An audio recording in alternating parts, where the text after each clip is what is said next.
Bonjour à tous et bienvenue pour ce nouvel épisode de From Scratch. Aujourd'hui, j'ai le plaisir de recevoir Margot de Okan Studio. Salut Margot. Hello. Merci beaucoup de prendre le temps de venir répondre à mes questions, c'est très cool. On avait planifié cet épisode il y a un petit peu de temps. T'étais en plein pop-up, donc on a laissé passer cette période de danse Clairement. pour qu'on ait le temps de faire ça tranquillement. Je suis très content de te recevoir. Je te propose dans un premier temps de te présenter pour que nos invités qui ne te connaîtraient pas encore puissent te découvrir, en savoir un peu plus sur toi. Ça marche. Merci de me recevoir. Alors donc moi c'est Margot, fondatrice d'Okan Studio, qui est une marque de bijoux sculpturaux inspirés par le Japon. Okay.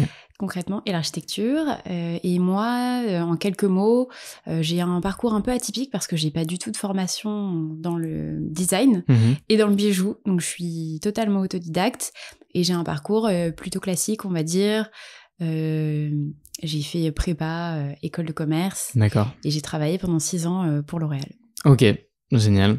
Alors, qu'est-ce qui t'a donné envie justement de voler de tes propres ailes, de quitter L'Oréal et puis surtout d'aller dans un métier finalement qui n'était pas le tien, hein, de se lancer dans la création et dans l'artisanat? Je pense que j'avais toujours en tête quelque part l'envie de créer mon propre business. En fait, très jeune, j'ai dû faire un choix. Okay. Je voulais faire école de stylisme et mes parents n'étant pas issus de milieu créatif avaient plutôt peur des débouchés pour moi. Et comme j'avais malchance, d'être plutôt bonne élève, j'avais des bons résultats et finalement la voie de la sécurité l'a emporté et j'ai fait donc prépa.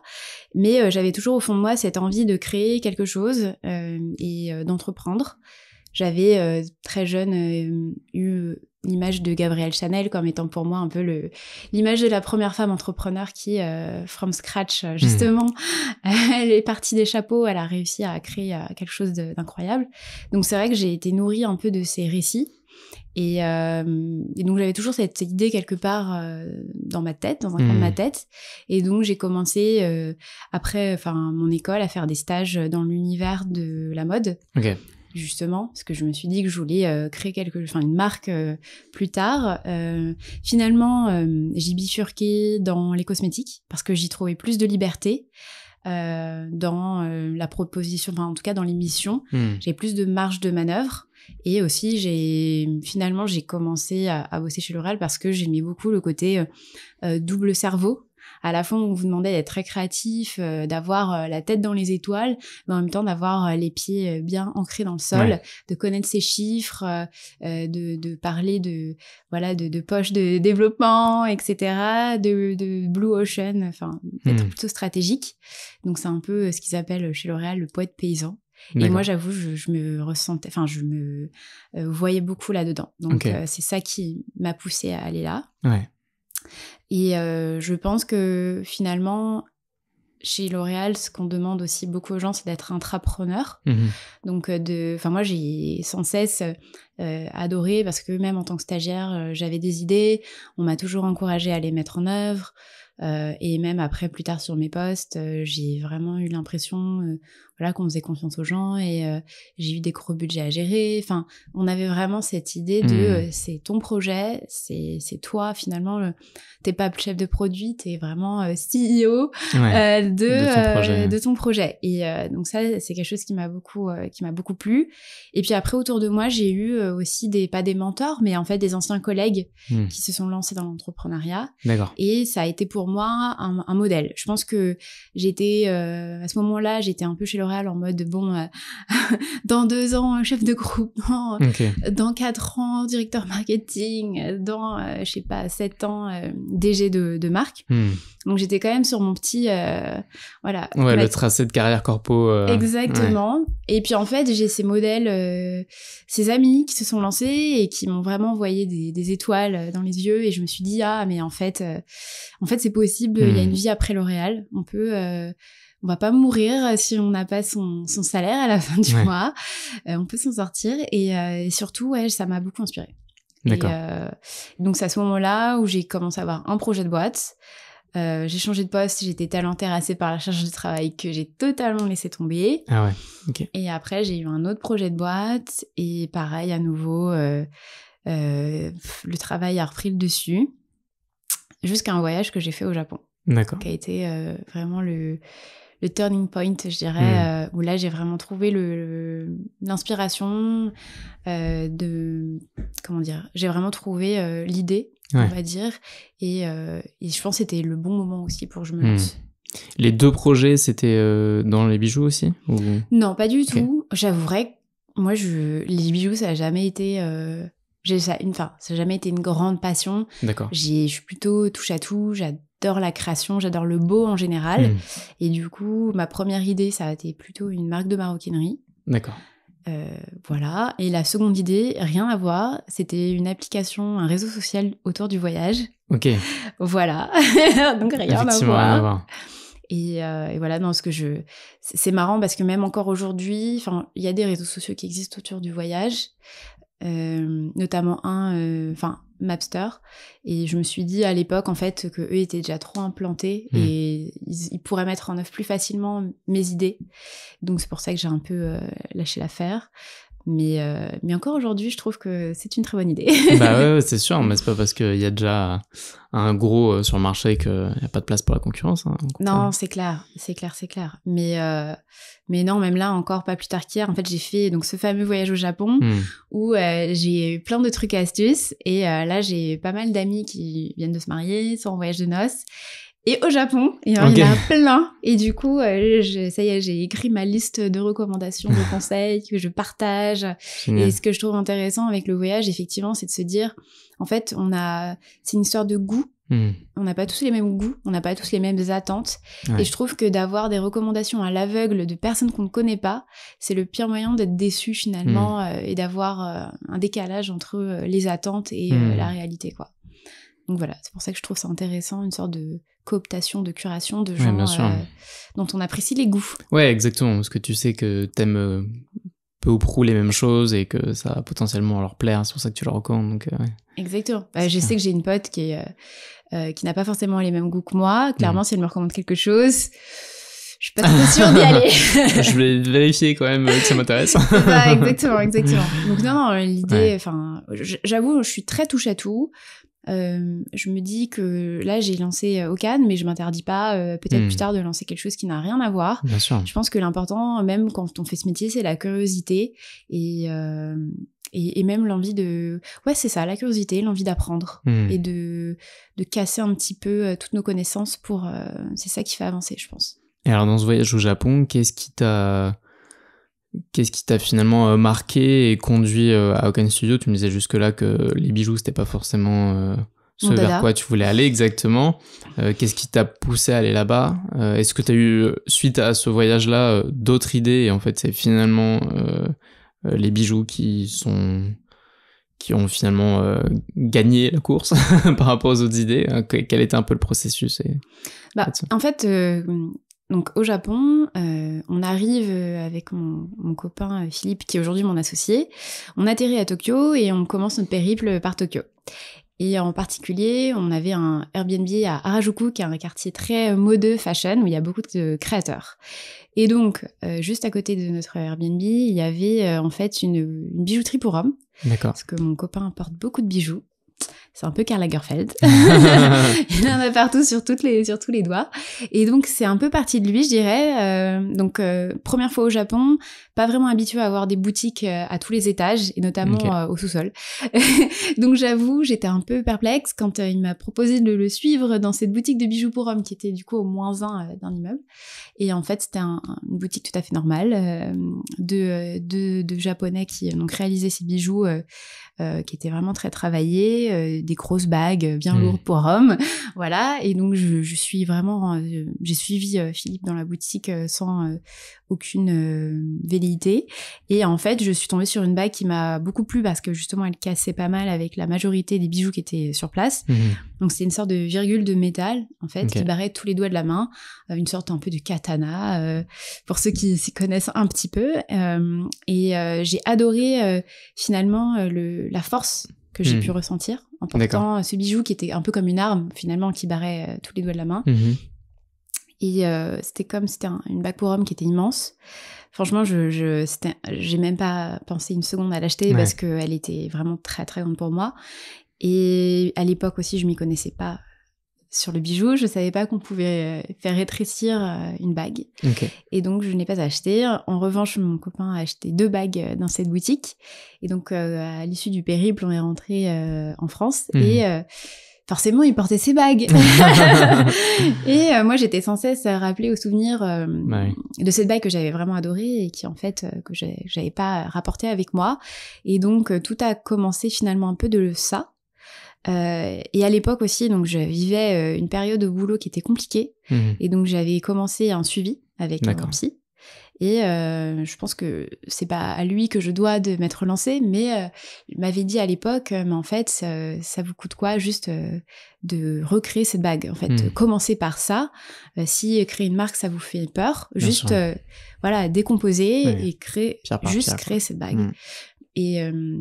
Et donc, en fait, avec mes petits moyens du bord, j'ai commencé à redessiner la bague, à essayer de la modéliser par moi-même. Et en fait, finalement, j'avais quand même besoin un peu d'aide. Et donc, est arrivé un ami à qui je dois beaucoup, qui est un collègue, en fait, de chez L'Oréal, designer, avec qui j'ai travaillé sur des projets de rouge à lèvres, notamment. Enfin, tout ce qui était packaging, en fait, produit, quand je travaillais pour Armani, et qui très gentiment a accepté de m'aider à remodéliser certains des modèles que j'avais créés. Parce qu'en fait, en ouvrant cette boîte de Pandore, qui était de créer juste un modèle, finalement, j'ai commencé à vraiment connecter avec mon enfant intérieur, je dirais, et à éprouver beaucoup de plaisir, finalement, à explorer ma créativité, chose que je me suis beaucoup interdit, et justement ça fera partie peut-être un peu des premiers, on va dire, obstacles au développement de ma marque, mais en tout cas, oui, il m'a aidé au tout début. Il m'a fait mes premières modélisations, mes premiers protos. Je me souviens, il attendait que ses collègues soient partis pour lancer des impressions sur les imprimantes 3D au boulot. Donc, ça a été un vrai soutien. Génial. Voilà. Et puis après, chemin faisant, il avait beaucoup de travail. Il faisait ça pour m'aider gentiment, donc il n'y avait pas, je pouvais pas exiger de lui, on va dire, une rapidité, des délais, etc. Et moi, je sentais cette envie d'avancer sur le projet qui était grandissante. Et donc, j'ai commencé, je suis assez geek, en fait, de nature, donc j'avais déjà appris Photoshop toute seule. Et je regardais comment il faisait, je me suis dit, bon, ça a pas l'air trop compliqué d'utiliser ce logiciel de modélisation. Du coup, je vais sur YouTube et je cherche une youtubeuse, un youtubeur qui pouvait proposer des cours. Et j'ai trouvé une nana incroyable qui m'a beaucoup aidée, donc une joaillère, mais qui faisait aussi beaucoup de contenu sur la modélisation 3D. D'accord. C'était avec quel logiciel ? Rhinocéros.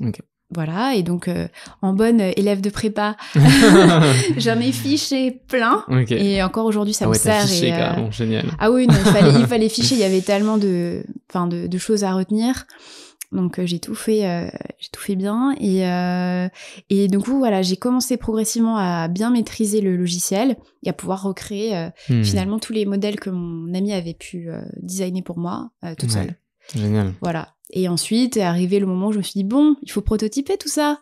À ce moment-là, tu es toujours chez L'Oréal ? À ce moment-là, ouais, je suis encore chez L'Oréal. Exactement.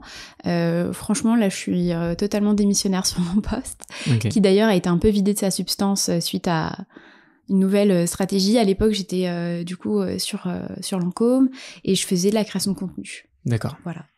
Et donc c'était super enrichissant, j'ai appris énormément, mais à ce moment-là effectivement il y avait un petit moment de flottement, et donc c'est vrai que ce projet entrepreneurial est venu nourrir un peu le goût de challenge, l'envie d'apprendre que j'avais, que j'ai toujours, on va dire, à ce moment-là, et voilà. Et donc progressivement, rapidement, le projet a grandi, commencé à grandir, et je me suis dit qu'il fallait que je me lance. Et donc, ça a été le cas finalement début 2018. Je suis partie chez L'Oréal et j'ai pu me consacrer à 100% au projet. Et voilà. Et donc après, j'ai investi dans une imprimante 3D pour être autonome et pour pouvoir vraiment prototyper, voilà, enfin vraiment faire évoluer mes modèles très rapidement en fait. Et voilà. Concrètement, c'est un peu les débuts de Cannes. Ok, génial. Et donc à ce moment-là, j'imagine que t'as pas spécialement de clients, tu fais tes créations. vu que c'est en impression 3D, je sais pas si c'est difficile de pouvoir faire essayer peut-être des modèles, enfin c'est peut-être dur de se projeter versus avec des métaux. Comment se passe un peu, comment tu testes l'attraction, comment tu te dis ok, va y avoir un marché, même si bon, on sait que le bijou, il y a de l'attraction, voilà, et le bijou fantasy aussi. Donc comment tu fais un peu pour te dire ok, là je peux après passer sur de la prod avec des métaux et aller chercher des partenaires. J'irais en bonne l'oréalienne. Donc dès le moment où j'ai commencé à vraiment essayer de créer une identité de marque finalement, à me dire moi qu'est-ce qui définit un bijou au Cannes, ça va être la pureté des lignes, ça va être la force qu'on ressent visuellement et aussi quand on le porte. D'accord. Et c'est l'idée d'avoir un objet d'art, enfin une pièce qu'on n'a pas l'habitude de voir, justement parce que le marché du bijou est un marché mature et pour tout ce qui est bijoux et accessoires, il y a vraiment une offre pléthorique. Et donc moi, d'emblée, l'ambition, j'ai toujours en tête, chez L'Oréal, on a un peu des automatismes what's new, what's different, et mon envie, c'était vraiment de me différencier. Donc vraiment de penser scrupuleusement chaque design pour qu'on se dise, j'ai jamais vu ça avant, concrètement. Donc c'était aller chercher de l'audace sur du volume, en hauteur. La toute première édition, ça a été ça. Ça m'a vraiment permis d'émerger, on va dire. Donc dès le début, j'ai pensé, donc comme je te disais, mon identité de marque. J'ai pensé aussi à ma mission, mon why, voilà, en bonne... c'est bien, t'as vraiment fait toutes les étapes. J'ai fait toutes les étapes possibles, imaginables. Exactement. Non, mais il fallait le faire et c'est même chez L'Oréal, il y avait toute cette... alors on l'appelait pas le why, mais c'était le sense of purpose. Et ça a toujours été un truc, même moi, quand je suis partie chez L'Oréal, on travaillait sur ça. C'est pourquoi les gens viennent acheter chez Armani. Quelle est notre valeur ajoutée? Quelle est notre unicité de marque, notre philosophie? Et donc j'avais vraiment ça dans le sang, en fait. Donc moi, je me suis pas lancée en me disant je vais lancer une petite marque de bijoux créateurs. Moi, d'emblée, je me suis dit je veux lancer une marque. Voilà. Constituée avec des codes visuels, avec des codes graphiques, une marque qu'on reconnaît, quoi. Et on se dit, c'est du Cannes, et voilà. Et donc, au tout début, effectivement, j'avais cet instinct qui, pour moi, chez moi, est assez fort, et qui me drivait par le ventre. Tu vois, quelque part, je sentais que j'étais sur les bons rails, et que j'avançais comme il fallait. Mais effectivement, j'ai dû trouver des mentors, et j'ai dû aussi faire valider mon concept, quelque part, par des clients potentiels et même par des professionnels. Donc Philippe me disait à l'époque, qu'est-ce qui fait que ça va marcher? Enfin, c'est plutôt mon beau-père. Mais effectivement, un peu dans cette... un peu pour rassurer tout le monde, même si moi j'étais très convaincue, finalement j'ai cherché à trouver un mentor pro. Et donc j'écoutais beaucoup de podcasts, j'écoute toujours beaucoup de podcasts, et j'avais entendu, donc c'était les tout débuts du podcast de Pauline Léniaud, elle avait interviewé le designer de sa bague Miaou, voilà, Quentin Obadia, et donc j'ai pris mon courage à deux mains et je lui ai écrit sur Insta en lui disant voilà, présentant mon parcours, autodidacte, ancienne L'Oréalienne, j'ai envie de me lancer, je n'y connais rien, je n'ai pas de contact, help. J'ai besoin que quelqu'un me donne un peu un feedback sur ce que je fais, est-ce que je fonce dans le mur, est-ce que c'est bien et donc très très gentiment il avait accepté de me rencontrer, et donc j'étais allée le retrouver. À l'époque il était en freelance, donc dans ses bureaux, je crois que c'était chez Spaces près du Palais Royal, et ça a été un amour. Il m'a clairement dit j'avais plusieurs collections à les bases, il m'a dit celle qu'il aimait, celle qu'il aimait pas. Celle qu'il aimait, il m'a dit pourquoi, il m'a encouragé, il m'a donné des contacts. Et c'était que des bagues au début? Alors en fait non, je pense que c'était vraiment, je crois que j'avais 3 collections différentes avec on va dire 3 gammes représentées, bagues, boucles d'oreilles, peut-être bracelets. Je crois que c'était pas encore très constitué, mais voilà, il y avait quand même une identité qui émergeait sur ces 3 éditions, et donc moi je pense que s'il m'avait cassé, je pense que c'était un peu quitte ou double. Soit je sortais de ce rendez-vous encouragée et avec de la confiance et je continue à avancer, soit clairement il aurait pu totalement casser ma dynamique. Et donc voilà, je me souviens que le lendemain j'étais tellement heureuse, je lui avais envoyé des fleurs pour le remercier, parce que vraiment ça m'avait... c'était pour quelqu'un qui avait fait des études là-dedans, et qui avait eu un background de fou, et il a été DA pour des très grandes marques, notamment Boucheron si je dis pas de bêtises, d'avoir cette générosité, cette bienveillance, J'attendais pas ça, franchement, d'un pro. Et surtout un milieu très fermé, très... Voilà, donc franchement, ça a été un amour. Donc ça a rassuré mon associé. Ouais, j'imagine. Et en parallèle, je faisais aussi beaucoup de tests quali, en fait, avec des connaissances, des amis. Donc je leur posais beaucoup de questions sur une première partie sur eux, sur leurs habitudes d'achat, sur leur rapport aux bijoux, voilà, enfin vraiment un peu une question bête et méchante, pouvoir d'achat, fréquence d'achat, ce genre de choses. Et ensuite, je leur montrais toutes mes 3D, mes 3 éditions, celles que j'avais présentées du coup à Quentin, et je les ai réagir. J'avais quand même des petits protos qui me restaient de l'époque où je bossais avec mon ami designer, et donc tout ça a convergé vers finalement choisir une seule édition, qui était l'édition d'Ami que j'ai lancée, si je dis pas de bêtises, en septembre 2019. Ok. Voilà. Donc t'as mis presque 1 an de processus. Ouais. En fait, j'ai pris le temps de bien faire les choses, de vraiment peaufiner le design. Je voulais pas que ça ait l'air d'un design amateur. Ouais. D'emblée, je pense que quand j'ai lancé Nami, en fait, pour moi, l'idée, c'était d'offrir de la joaillerie accessible. Donc, c'est-à-dire des très beaux bijoux avec des très belles finitions et en même temps accessibles. Et ça a été aussi rendu possible grâce à l'atelier qui m'accompagne et donc que j'ai pu trouver grâce finalement... J'ai mis beaucoup de temps à le trouver parce que, comme je vous le disais, j'avais pas du tout de contact. Donc j'ai épluché tous les exposants de toutes les foires professionnelles, de tous les salons professionnels, et finalement il y en a 3 qui m'ont répondu, dont mon atelier actuel. Et ensuite, les contacts de Quentin travaillaient déjà avec l'atelier. Donc finalement, ça m'a fait une validation par des pairs de cet atelier qui m'accompagnent encore depuis les débuts et voilà, qui me soutient énormément. Ok. Ce positionnement, t'arrives à faire là, ça t'a paru évident? Est-ce que t'en as un peu douté du fait de pas le mettre trop cher, le risque de pas paraître suffisamment... en tout cas, milieu de gamme, presque bas de gamme, tu vois, si c'est trop cher, alors qu'en fait, tes bijoux sont vraiment de qualité, c'est juste que probablement que tu veux rogner sur ta marge pour t'imposer sur un segment de marché et après potentiellement faire des collections plus coûteuses. Comment t'as un peu joué ça? Est-ce que t'es contente d'avoir suivi cette stratégie-là, pardon? Comment t'as un peu décidé ça? Mais en fait, à l'époque, quand je me suis lancée, il y avait beaucoup de marques de bijoux très accessibles qui étaient très orientés sur les réseaux sociaux. Je pense notamment à Louis Guétu, qui depuis s'est pris un bon backlash, mais c'est vrai que c'était très tendance, et du coup moi je voulais vraiment m'extraire de ça, justement parce que c'était des designs pas forcément originaux, et l'unicité, enfin les gens qui allaient acheter chez eux, l'important c'était la quantité, pas la qualité. Et donc d'emblée il y avait aussi un autre marché de créateurs qui vraiment travaillaient plus le côté marque et avec un positionnement très le bijou sculpture. Et c'est vraiment plus vers ça que je voulais me tendre. Vraiment un bijou plus statutaire aussi. Un bijou pas forcément accessible, parce que j'ai quand même un panier moyen à 300 €. Donc c'est quand même des belles pièces. Mais voilà, on n'est pas sur du 1 000 € de la joaillerie. Voilà. Et donc mon envie, c'était aussi de m'extraire un petit peu de ça et d'aller vers un...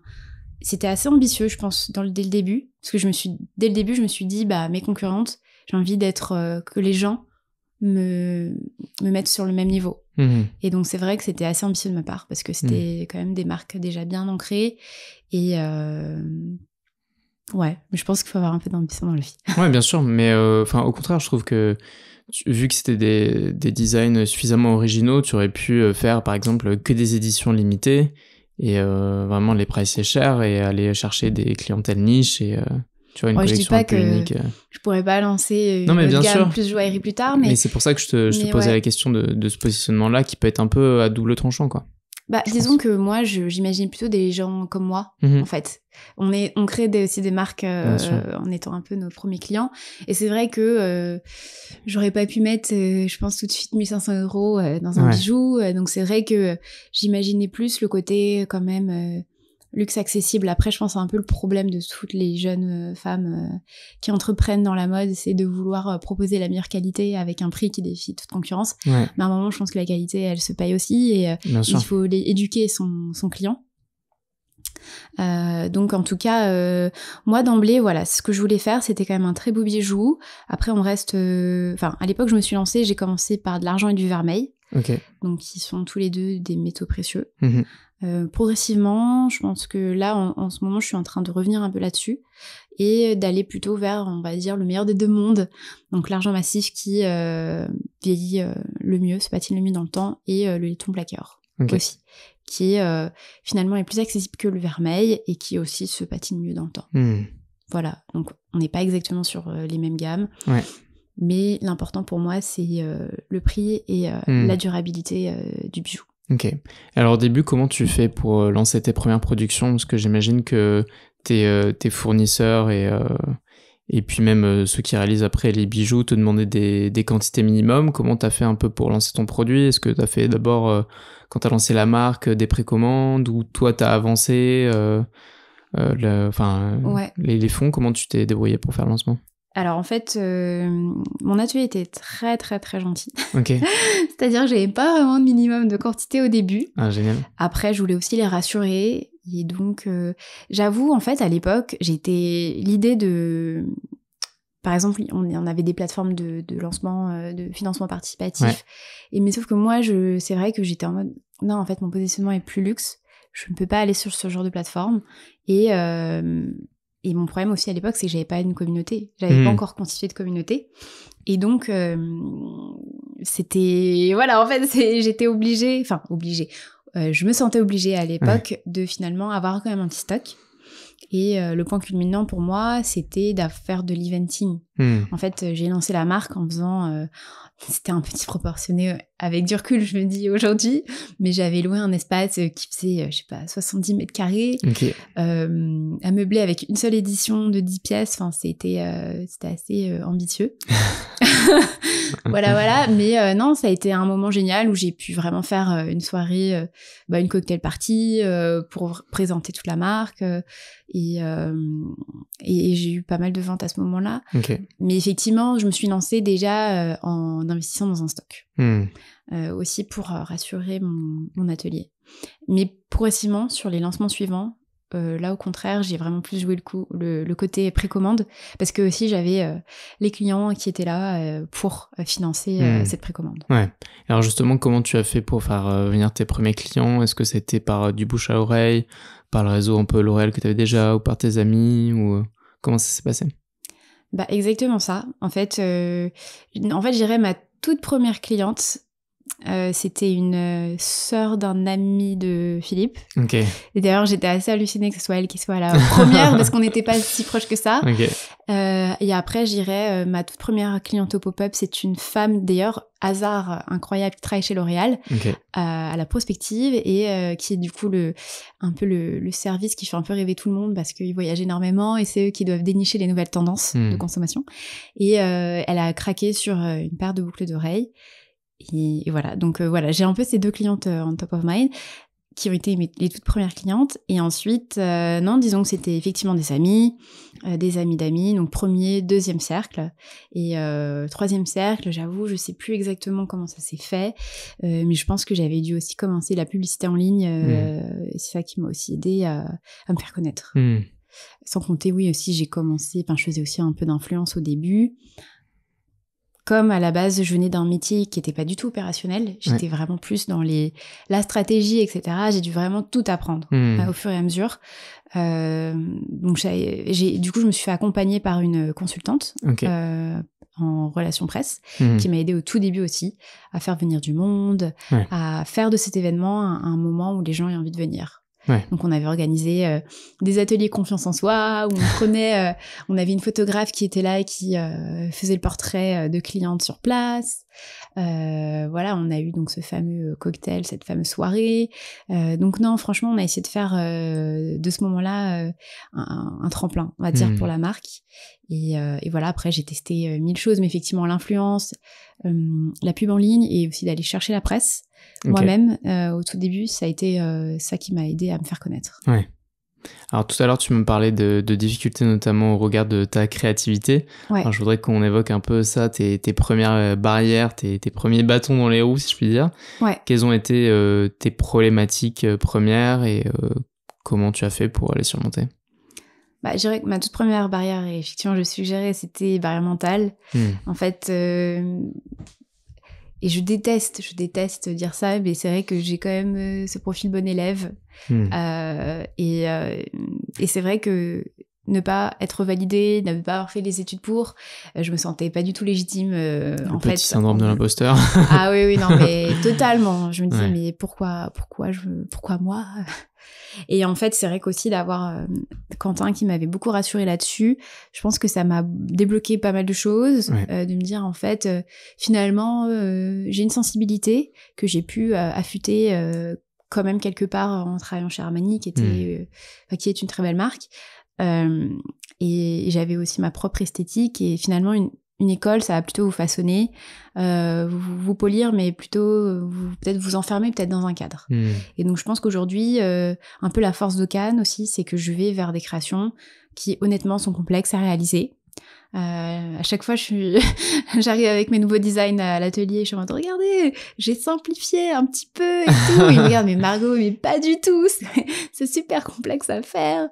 Donc je pense qu'aussi, un peu mon ignorance quelque part fait que je vais vers peut-être des designs que d'autres s'interdisent, parce que justement, une complexité technique. Ensuite, je pense que, comme tous entrepreneurs, tout apprendre, en fait. Comment je cherchais ces clients, l'acquisition, en fait, pour moi, c'est... Même encore aujourd'hui, je teste 1000 choses, et c'est ça qui est le plus complexe. Mais je dirais aussi gérer les hauts et les bas. Comprendre, quand on a un haut... savoir un peu modérer ce haut, et aussi dans les bas, savoir... se dire qu'il va y avoir un autre haut qui va arriver. Donc, c'est ça qui peut être compliqué. Et aussi, je pense, la solitude de l'entrepreneur. Moi, je me suis lancée, j'étais la seule de mon groupe de potes d'enfance à me lancer là-dedans. Donc, j'étais vraiment un peu seule. Vraiment, personne ne me comprenait vraiment. Et donc là, j'ai cherché à me créer un réseau de femmes entrepreneurs. Notamment, au tout début, via The Family. Avec un réseau qui s'avait créé à l'époque Gold Up. D'ailleurs, j'étais la première promo. Et c'est là où j'ai rencontré des très très bonnes amies avec qui on se suit encore aujourd'hui. Donc ça, c'était un vrai cadeau. Et après, je dirais un peu ça. Donc d'abord, casser mes barrières mentales, m'autoriser à faire les choses, à exister. Et ensuite, rompre la solitude de l'entrepreneur, m'entourer. J'écoutais beaucoup de podcasts, mais c'est pas non plus ça qui fait qu'on se sent soutenu ou on peut échanger. Et après, j'irais plutôt apprendre on the job, test and learn. C'est pas vraiment une difficulté, mais bien sûr. Ça prend du temps et de l'apprentissage, quoi. Tout ça, globalement, ça peut se cacher derrière finalement la confiance en soi. Le fait de se dire que ok, j'ai le droit de faire ça, j'ai pas forcément les compétences, mais je vais aller les chercher. Je suis un peu seul et isolé dans mon milieu, mais j'ai besoin de me rassurer. Donc au final, c'est vraiment un tronc commun de finalement la confiance en soi. Qu'est-ce que tu penses? Est-ce qu'il y a eu quelque chose en particulier qui t'ont permis de un peu outrepasser cette potentielle anxiété ou et te dire ok, non mais là c'est bon, juste effectivement je vais mettre mes différents jalons, je sais ce sur quoi il faut que je travaille. Et maintenant, il y a plus qu'à... Est-ce qu'il y a eu un moment, un déclencheur ou quelque chose que tu as mis en place, un travail En fait, je dirais que c'était très progressif. Déjà d'avoir mes premières ventes, mes premières clientes. Ça a été vraiment... de me sentir soutenue et de voir que mes créations pouvaient plaire, même à des gens qui ne me connaissaient pas. Là, je me suis vraiment dit, en fait, il n'y a plus question de légitimité. Et les gens aiment ce que je fais. Du coup, j'ai ma place. Et ensuite, j'ai eu la chance d'avoir mes créations portées assez rapidement par des stars, on va dire. Du coup, j'ai eu Camilla Jordana assez rapidement. On a eu aussi Laetitia Casta en pleine page dans un magazine, qui d'ailleurs les aimait tellement que les a gardés. Donc, en fait, c'était plutôt, on va dire, une dynamique qui fait que de plus en plus, j'avais plus honte, j'avais pas peur de dire je suis designer. en fait. Avant, j'étais genre, oui, j'ai créé une marque de bijoux, voilà. Me regardez. Me posez pas de questions. Et en fait, ce qui est dingue, et en fait, c'est même chez L'Oréal, je pense que j'ai toujours... j'ai eu une manager qui m'a vraiment mise en confiance et qui m'a... je trouve qu'un bon manager, c'est quelqu'un qui fait briller les autres. Et elle, pour le coup, c'est clairement ce qu'elle a fait. Elle me donnait beaucoup de confiance en moi. Et par la suite, malheureusement, je n'ai pas eu cette chance. D'accord. Et donc, ça a beaucoup miné ma confiance en moi. Et quelque part, en réfléchissant bien, en fait, les bijoux m'ont toujours accompagnée.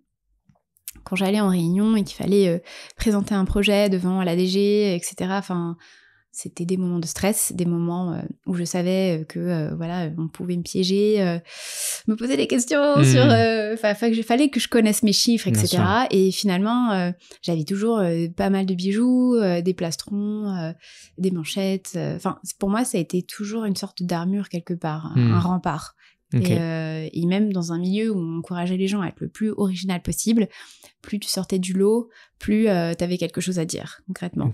Et donc, en fait, c'est étrange, mais j'avais un peu occulté ce fait, mais c'est vrai que les bijoux, finalement, m'avaient toujours accompagnée et ont contribué à développer ma confiance en moi. Et c'est aussi cette logique que j'ai voulu donner, en fait, à travers mes pièces. C'est pas des petits bijoux, c'est des pièces qui habillent, imposantes, un peu comme cette armure, un peu, c'est la même philosophie. Et voilà, mon objectif, c'est que quand les femmes ou les hommes les portent, ils se sentent différents, ils se sentent forts, ils se sentent prêts à tout défoncer, concrètement. Et c'est un peu la force d'un rouge à lèvres ou d'une paire de talons pour une femme, ou peut-être une grosse montre chez un homme, j'en sais rien. Mais tout ça contribue à la confiance en soi. Et en fait, je trouve qu'on est notre pire ennemi, vraiment. Et c'est ça qui, en tout cas, plus j'avance dans l'entrepreneuriat, plus je me rends compte que, en fait, il n'y a pas grand-chose qui nous retient, qui est entre nous et nos rêves, en fait, à part nous-mêmes, vraiment. Et même quand je repense à mes débuts, je me dis, mais j'étais folle ou quoi? Je me suis lancée, j'avais zéro connaissance. Et là, aujourd'hui, franchement, j'ai mes bijoux qui sont distribués au printemps, dans des boutiques en France. J'ai là, bon, on touche du bois et j'espère quand même que je serai dans la campagne, mais on a Fenty, Rihanna qui nous a demandé des bijoux pour leur future campagne. On a des séries, j'étais dans Emily in Paris. Donc voilà, je me dis, il y a un moment, il faut rêver et il faut embarquer les gens avec nous dans notre rêve. Et je pense que c'est ça aussi qui fait que une marque est désirable, c'est quand la personne qui l'incarne, elle a des rêves, elle ose. Et moi, j'avoue, j'ai pas toujours été comme ça. Et c'est d'autres femmes entrepreneurs aussi qui m'ont mis le pied à l'étrier. Et je pense que c'est un peu d'être initiée à la confiance en soi, ça aide. Et je pense notamment à 2 femmes entrepreneurs, que d'ailleurs je pourrais être recommandée à ce micro. Donc les entrepreneurs, les créatrices de Salut Beauté. Voilà. Et en fait, c'est une marque de mode. Et du coup, à un moment, on a été toutes les deux à une soirée. Et il y a la DJette à la fin, que je connaissais, qui finit son DJ set. Et en fait... Et une des créatrices, Sarah, va lui parler pour lui pitcher sa marque, lui montrer, etc. Et ensuite l'inviter à passer à les rencontrer. Et moi, pour le coup, ça m'a estomaqué. Parce que j'aurais jamais osé faire ça, aller parler à cette nana. Pour moi, c'était vraiment vertigineux, tu vois. Et en fait, de l'avoir vue faire ça, my God, ça m'a piqué dans mon orgueil. Je me suis dit, mais en fait, arrête ton char, quoi. Vas-y, en fait. Et ça fait vraiment, je me suis dit, mais qu'est-ce qui peut t'arriver de pire? Et en fait, c'est de se prendre un nom. C'est ça, exactement. Et est-ce que tu vas mourir de te prendre un nom? Non, bon, tu vas te faire un peu, ça va faire un peu mal à l'ego. Mais ça va, tu vas pas en mourir. Et en fait, franchement, j'ai rassemblé mon courage, j'y suis allée, j'ai pris mon plus beau sourire, et pareil, je lui ai présenté la marque. Elle a été adorable. Et voilà, et j'en suis pas morte. Et ce qui fait que aussi aujourd'hui je dis que mes bijoux sont dans Emily in Paris, c'est qu'en fait j'ai croisé l'actrice principale dans pas l'actrice principale mais la boss de l'actrice principale, Philippine Leroy-Beaulieu, qui est du coup une actrice incroyable. Je l'ai croisée dans un restaurant Et j'ai senti quelque chose monter en moi et me dire, mais faut que j'aille lui parler. Il faut que j'aille lui parler de Cannes. Et donc, j'ai attendu le moment propice, opportun. Ouais. Je suis pas arrivée au moment du dessert, clairement. Mais j'ai attendu le moment qu'elle ait fini de payer et puis qu'elle aille se balader dans l'espace épicerie du resto pour aller la voir, la gorge sèche, un peu l'estomac noué. Mais voilà, j'ai pitché en 30 secondes la marque et ce qui fait que une semaine plus tard, on m'a appelé pour prêter des bijoux pour le tournage. Incroyable. Donc voilà, en fait, je pense que c'est important d'avoir des figures féminines en fait qui sont dans l'entrepreneuriat, qui vous inspirent, qui vous montrent que c'est possible. Et après, c'est important. Enfin, je dis pas que les figures masculines ne comptent pas, mais c'est vrai que d'avoir des femmes, il y en a pas assez. Et je trouve ça génial, en tout cas, cet esprit de sororité, d'entraide. Donc, je ne peux que les remercier de m'avoir montré la voie et de m'avoir aussi montré que voilà, ce qui nous tue pas nous rend plus forts. Bien sûr. Alors tu me disais très humblement qu'effectivement tes bijoux étaient portés par Camilla Jordana, Alessia Casta, et puis là donc Maurice et Emily in Paris, et là potentiellement je touche aussi du bois la future collection Ayana. Qu'est-ce que tu penses que tu as fait justement qui ont permis de gagner leur confiance, parce que c'est vraiment pas anodin quoi, comme tu le disais, c'est un milieu quand même, il y a beaucoup de bijoux, d'ailleurs beaucoup de sollicitations, surtout des figures comme ça où j'imagine que quand elles les portent, ça a vraiment des grosses retombées médiatiques pour toi. Qu'est-ce que tu estimes qui a pu faire la différence est-ce que c'est par rapport... parce que bon, un pitch, ça reste quand même un pitch si tu le travailles, bon, voilà. Mais est-ce que c'est par rapport, tu penses, je sais pas, plus c'était des valeurs que tu mettais en avant, voilà, qu'est-ce que tu penses selon toi qui ont permis de faire la différence? Je pense que dès le début, donc comme je disais, je voulais penser ma marque comme une marque et pas comme une petite marque de créateur. Donc d'ailleurs, c'est pour ça que la marque porte pas mon nom. C'est que j'aimerais qu'elle puisse survivre même si je ne suis plus là. Et en fait, l'idée, c'était... en fait, dès le début, je me suis dit, je veux avoir une image forte. Et donc, j'ai embarqué avec moi Anne-Charlotte Moulard, qui est une photographe et DA de talent. Et c'est grâce à elle que j'ai pu travailler toute ma direction artistique. Donc, on a fait notre premier shoot ensemble et les seconds, les suivants. Voilà. Okay. Et donc, je pense que d'avoir aussi une image très quali, très léchée, déjà, ça rassure. On se dit qu'il y a quelque chose à raconter, il y a une histoire, il y a un truc qui se passe, un truc différent. Donc je pense que déjà, voilà, l'histoire que je raconte à travers mes images, avec cette femme, ma toute première campagne, c'était la femme qui défiait la loi de la gravité. Okay. Donc on s'était beaucoup amusé à faire des cadrages un peu déroutants, avec les cheveux qui tombent, mais pas dans le sens où on pense.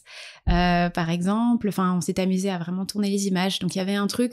Moi, je voulais casser l'imagerie chiante et boring du bijou tel qu'on a l'habitude de le voir. Et il n'y a rien de plus compliqué de se renouveler sur du close-up. Genre, prendre une oreille en photo. C'est clair. Il n'y a pas mille manières, quoi. Donc, non, on s'est beaucoup amusé. Et ce que j'aime chez Anne-Charlotte, c'est qu'elle a ce côté très surréaliste dans le regard, très graphique aussi. Et c'est pour ça qu'on s'entend énormément. Après, je pense qu'il y a le produit. Forcément, le bijou qui plaît. Et après, nous, on a su aussi cibler les bonnes personnes.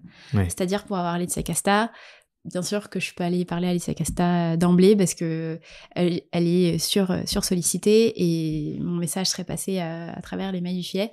Donc non, j'ai plutôt cherché à identifier à chaque fois les personnes un peu dans l'ombre, mais qui ont un fort pouvoir d'influence. Et les stylistes, tout simplement. Okay. Donc, ça a été un travail de veille et de contact. Donc, on a bien travaillé le pitch, on a bien travaillé notre lookbook, du coup, avec toutes les photos, les designs. Ouais. Et je pense que c'est ça qui a dû convaincre. Et après, bon, j'espère ma personnalité... rayonnante. Ouais. Voilà. Okay. Génial. J'espère. Trop cool. Maintenant qu'on s'est dit tout ça, je voudrais qu'on parle un peu une fois que tu as eu validé les attractions, que tu commençais à être établi, que tu avais tes clients récurrents ou non, mais en tout cas que tu savais que voilà, tu étais sur tes rails avec les fournisseurs, etc. Comment tu as fait pour grossir, pour continuer à croître? Quels ont été un peu tes leviers majeurs? J'imagine que des apparitions comme avec Emily in Paris ou sur la couverture Laetitia Casta, ça a été forcément des... Non, pas vraiment? Ok, non. Bah raconte-moi. En fait, aujourd'hui, on est dans un marché où on se lance et il y a beaucoup de bruit. Ouais. En fait, avant, je dirais peut-être il y a 40 ans, avoir Laetitia dans Madame Figaro, je pense que vu que la presse féminine avait un pouvoir extrêmement fort, c'est clair que je pense que l'impact aurait été différent. En fait, aujourd'hui, ce qui fonctionne, c'est de marteler. Marteler. Et en fait, j'ai pas eu un effet from zero to one, concrètement. Okay. Mais ça n'a fait que renforcer ma légitimité, que renforcer mon image de marque. Et ça, c'est des choses que je mets en avant partout. En fait, on peut pas passer à côté. Donc, si on découvre Hogan, et bim, on voit que ça a été porté même récemment par Eva Longoria pour une nouvelle campagne L'Oréal. Parce que oui, j'ai mes fans chez L'Oréal et du coup, depuis de fil en aiguille, la marque circule et j'avoue, j'étais sur beaucoup de campagnes. Là, j'étais même sur une campagne Lancôme pour la Saint-Valentin. Donc, je les remercie infiniment pour leur soutien. C'est clair que je gagne des points de vie à chaque fois. C'est clair. Donc, non, je dirais que l'important...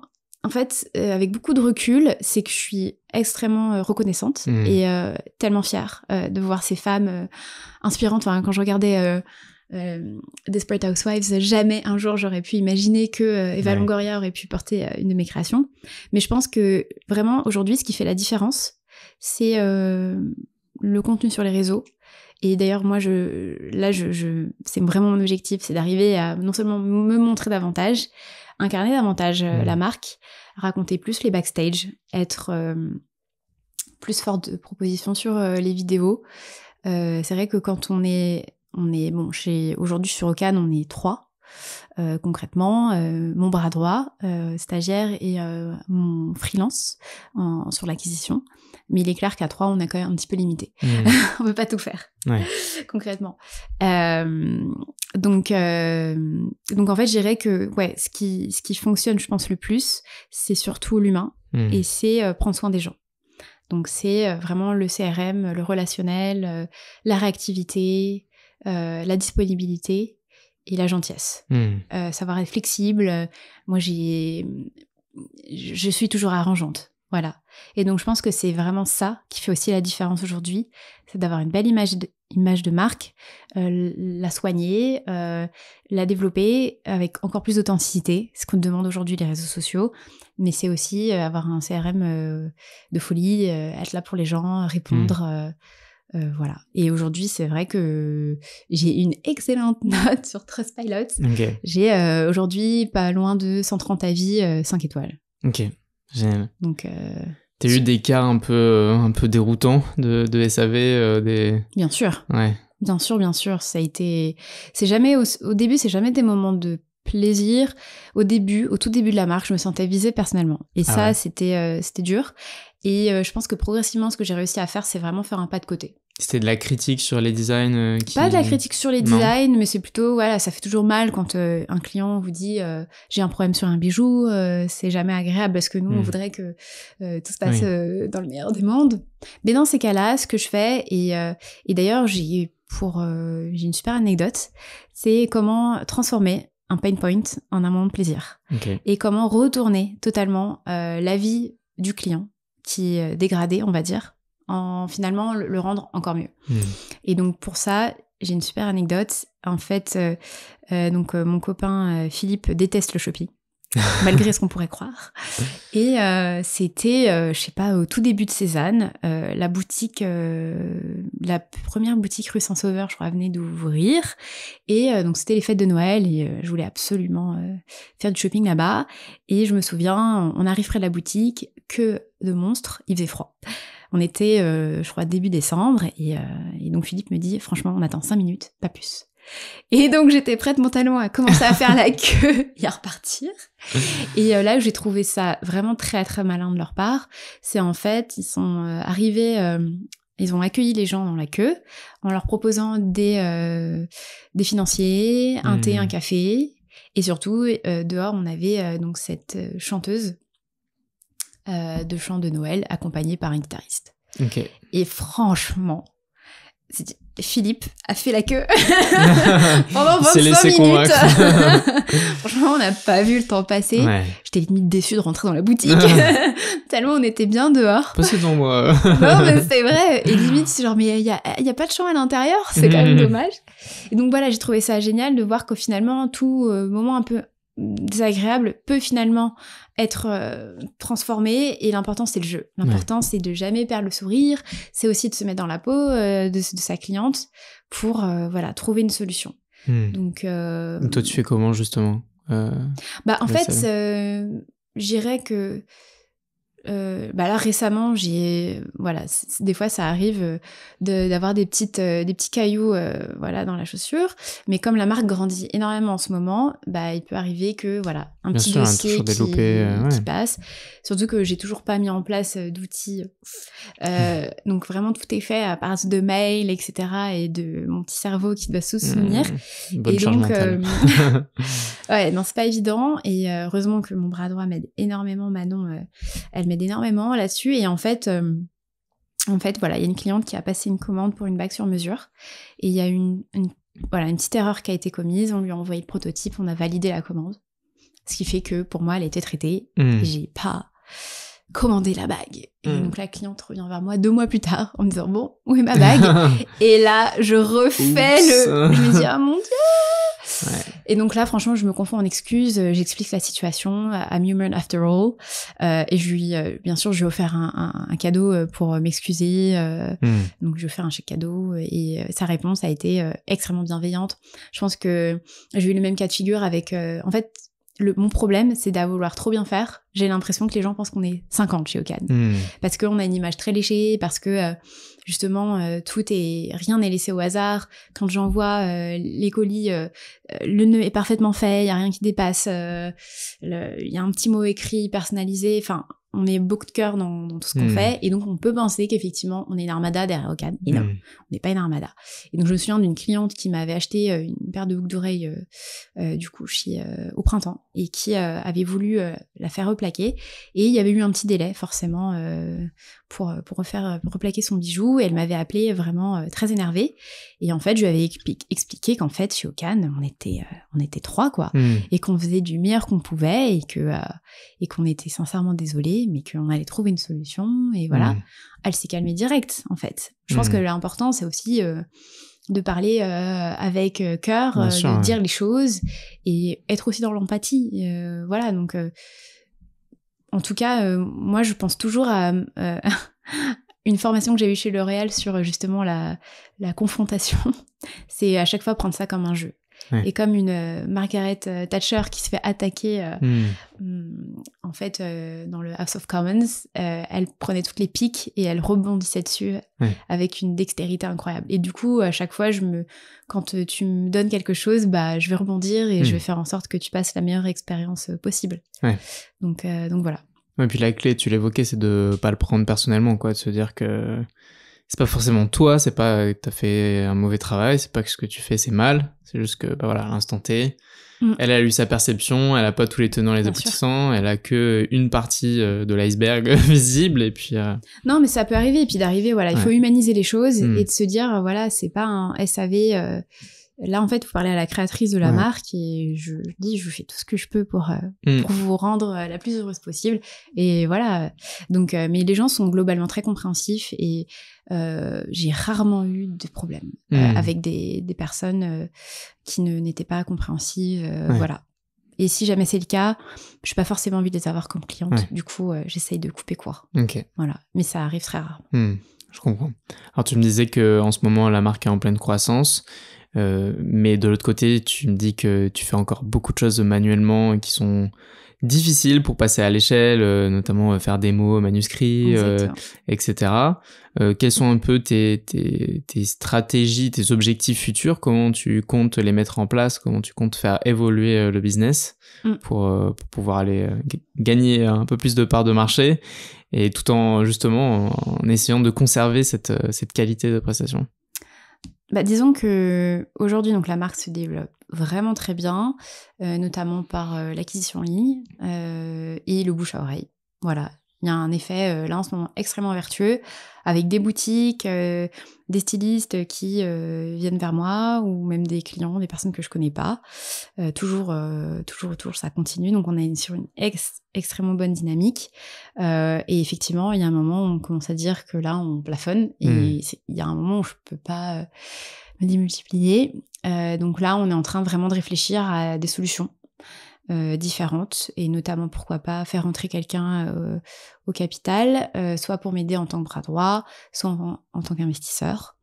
Donc là, j'avoue, j'essaye de beaucoup me renseigner, parce que pour moi, là, je rentre en terrain inconnu totalement. Ça fait un peu peur, un peu vertigineux, mais voilà, c'est vraiment la suite que j'ai envie de donner, parce que j'ai des belles ambitions avec donc là, je continue régulièrement à faire des pop-up pour aller à la rencontre de mes clientes, même s'il est possible de prendre rendez-vous au studio, en one-to-one. Il y en a que ça peut peut-être un peu intimider. Alors du coup, c'est vrai que c'est pour ça que je fais ces pop-up, pour aussi montrer que j'existe et rencontrer des nouvelles personnes. Bien sûr.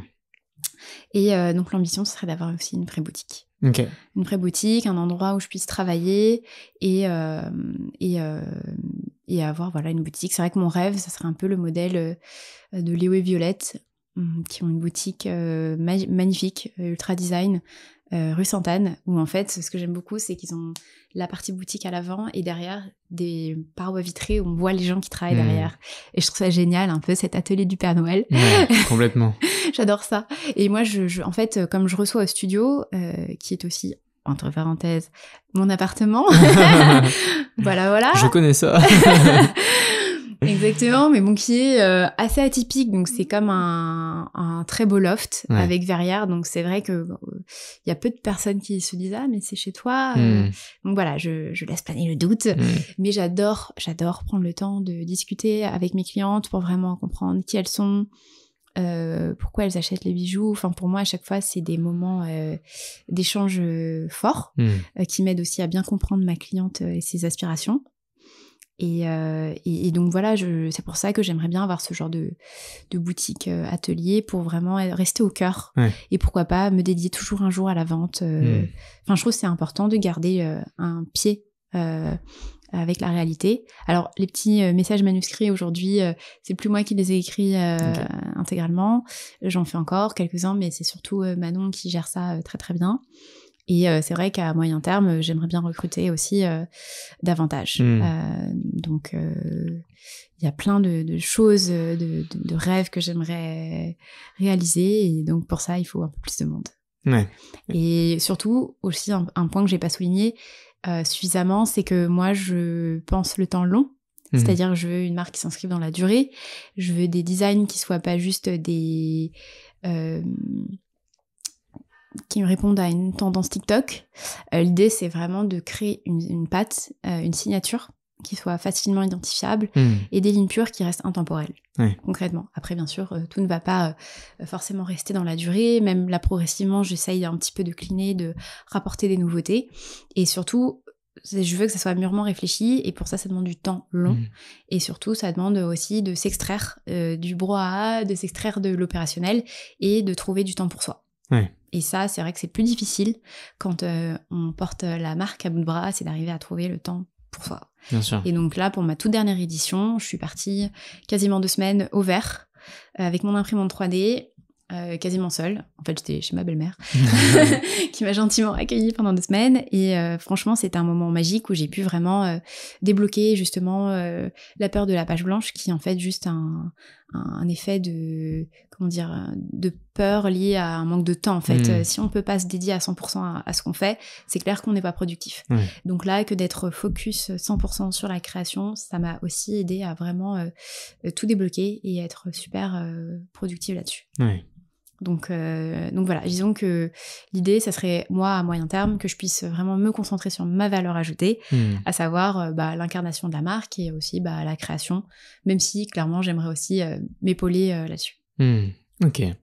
Alors maintenant qu'on s'est dit tout ça, si tu devais recommencer ton projet from scratch, qu'est-ce que tu ferais ? Qu'est-ce que tu aurais aimé savoir, aussi bien en termes de connaissances business que de compétences, on va dire. Voilà, qu'est-ce que tu mettrais en place Je pense que, et je redirais peut-être la même chose que j'avais entendue dans un podcast, c'était la fondatrice de la marque Anja qui disait ça. Elle disait, en fait, je me suis lancée, j'avais pas du tout de communauté. Et je pense qu'aujourd'hui, à l'ère des réseaux sociaux, c'était un peu suicidaire peut-être de se lancer en devant à la fois construire sa clientèle et sa communauté. Donc, à tout recommencer, je pense que je ferais d'abord un média, que ce soit podcast, reel, enfin en même temps aujourd'hui il faut faire tout en même temps. Et d'abord je ferais ça en fait, pour vraiment agglomérer une communauté de personnes qui sont touchées par les mêmes sujets. Et même aujourd'hui c'est quelque chose que vraiment je vais lancer. Je m'engage. Face à ce micro. Tu l'as dit, hein, donc on t'attend maintenant. Voilà, je m'engage à lancer ça et c'est vraiment un projet qui me tient à cœur et je pense qu'il y a une part de peur et de manque de temps. Mais là, clairement, je vais le faire. En fait, lancer un podcast, être plus force de proposition sur les vidéos, les reels. Et parce qu'en fait j'étais tellement obsédée par trouver le meilleur format innovant que personne n'a déjà fait qu'il y a un moment on se lance pas. Et donc je pense qu'en fait tout va évoluer au fur et à mesure.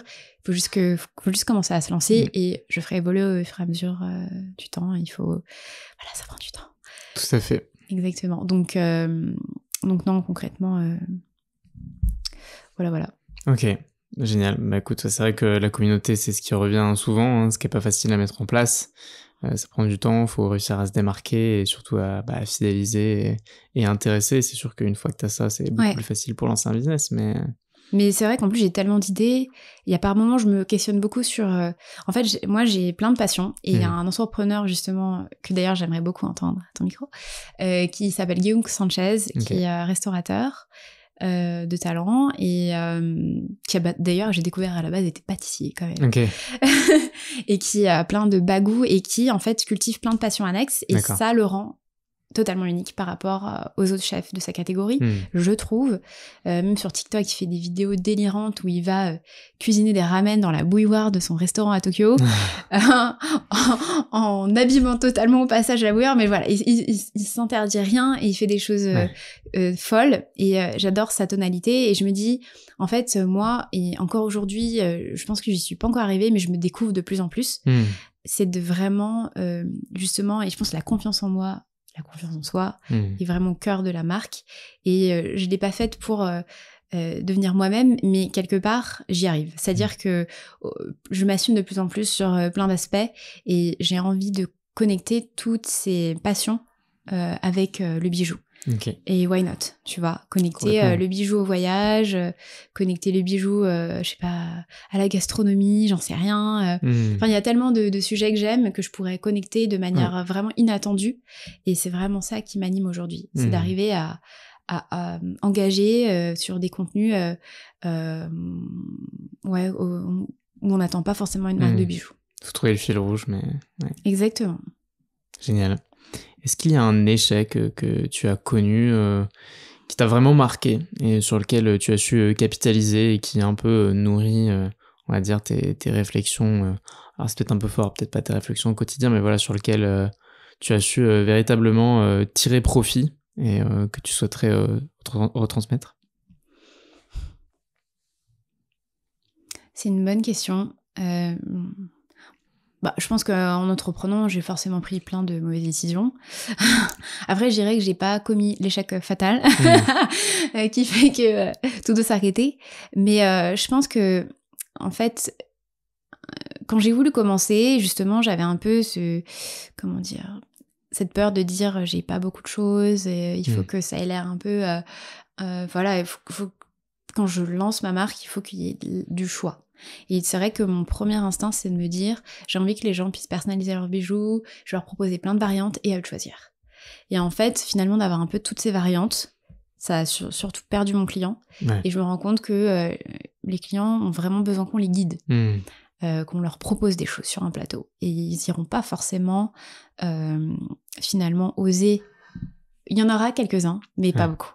Ils ont vraiment besoin d'être initiés. Et donc, aujourd'hui, même si c'est encore un sujet, c'est un sujet de stock. C'est qu'il y a sur certaines références, j'ai beaucoup trop de variantes et ça perd concrètement mes clients. Okay. Donc là, sur ma toute dernière édition, j'ai fait 2 variantes pasta. Clairement, j'ai appris de cette erreur parce que ça me crée un poids sur ma trésorerie, hein, concrètement. Ouais, bien sûr. Après, la beauté du bijou, c'est qu'on peut toujours... un bijou qui est plaqué en laiton en rose, on peut le replaquer en laiton en jaune, il n'y a pas de problème. Donc, ce côté qui est top, c'est que je peux quand même recycler mon stock et le faire évoluer au fur et à mesure du temps. Bon, après, ça fait un stock un peu plus coûteux, mais c'est possible. Et voilà, je dirais que, disons que c'était plutôt... le marché du bijou, ouais, c'est plutôt cash intensive parce qu'il faut quand même du stock. Les gens, ils ont envie de leurs bijoux. C'est un peu... À la fois, je dirais qu'il y a des clients qui vont venir 10 fois sur mon site avant de prendre leur décision. Ah ouais, ok. Parce qu'ils ont besoin de se rassurer sur la qualité, surtout quand on achète un bijou en ligne. Le bijou, il y a un côté très charnel. Enfin, on a besoin de toucher, de voir, d'essayer, de voir ce que ça donne sur soi. Et ouais, je dirais que c'est un peu un des freins, d'où l'objectif aussi d'avoir une boutique à terme. Mais je dirais que... j'ai perdu le fil, décidément. Je fais des phrases à rallonge. Attends, je disais quoi juste avant ? C'est par rapport à un échec que tu oui, merci. Et ouais, donc, je disais que... Oui, donc avoir une marque de bijoux, ça demande d'avoir du stock, parce que donc les clients, soit ils mettent un peu de temps à prendre leur décision, et puis ils achètent, et puis une fois qu'ils ont acheté, ils continuent d'acheter. Ça devient vraiment des clients fidèles qui vont venir agrandir leur collection. Moi, j'ai des clientes comme ça qui sont aujourd'hui des très très bonnes clientes, et à la côté de ça, on va voir l'achat d'impulsion. Et entre les deux, voilà, il y en a pas beaucoup qui ont envie d'attendre. Donc, sauf vraiment des très grands fans. Ouais. Donc, ça demande quand même d'avoir du stock. Et c'est dur. En tout cas, pour une jeune marque comme moi, je dirais que l'enjeu, aujourd'hui, ça serait vraiment d'arriver au coller le plus possible à la demande. Et je dirais que ça, c'est pas un échec, mais c'est aujourd'hui peut-être là où je suis peut-être la moins efficace. Ok. Et comment tu souhaiterais remédier à ça ? Par quoi ça passe ? Est-ce que c'est par un arrangement avec établir une stratégie avec les personnes qui créent tes bijoux in fine, qui font le produit fini? Est-ce que c'est travailler en circuit court, ou comment tu comptes travailler sur ça? Eh bien, en fait, c'est encore un tout petit peu trop précoce, on va dire, mais j'ai une amie qui a un profil parfait, qui a fait ça pour des marques de cosmétiques, et qui clairement serait ravie de pouvoir travailler pour moi sur Ocane. Et voilà, après, on va voir comment on peut mettre en place cette collaboration. Mais concrètement, oui, il faudrait que je me fasse aider. En fait, j'ai essayé de mettre en place un outil qui s'appelle Prédico, qui peut vraiment aider à prévoir une tendance. Mais quand on est sur une marque... à forte croissance, et surtout où il y a une saisonnalité, etc., c'est extrêmement dur d'arriver à prévoir. Et clairement, je crois que j'ai pas la passion pour prévoir. Et après, j'ai un peu ce côté où je me dis, bon, c'est du bijou, c'est pas périssable. Donc, quoi qu'il arrive, je pourrais toujours écouler mon stock, quoi qu'il arrive. Donc, je le vois pas comme une fatalité. Je le vois un peu comme de l'argent qui dort. Il faut avoir la trésorerie, quoi. Voilà, il faut avoir la trésorerie. C'est clair que, en fait, c'est vrai que j'en ai pas parlé de l'argent. C'est quand même aussi un point non négligeable, parce que pour avoir une boîte qui dure, il faut bien gérer sa trésor, il faut bien gérer ses investissements. Et clairement, je pense que là, on est assez fiers, parce que ça fait quasiment 1 an, on n'a pas remis au pot avec mon compagnon et associé. Et donc là, la marque commence vraiment à s'autofinancer. Donc, il y a des moments où vraiment on ferme les yeux quand même, parce qu'on se dit, est-ce que ça passe ? Et puis, finalement, voilà, ça passe. Après, on a beaucoup de bienveillance aussi, nos fournisseurs, qui nous font des simplicités de paiement, etc. Donc, on est quand même entouré de beaucoup de bienveillance, des gens qui comprennent que c'est pas évident, surtout avec notre contexte actuel, où il y a sans cesse une énième crise, etc. Donc non, on a vraiment beaucoup de chance.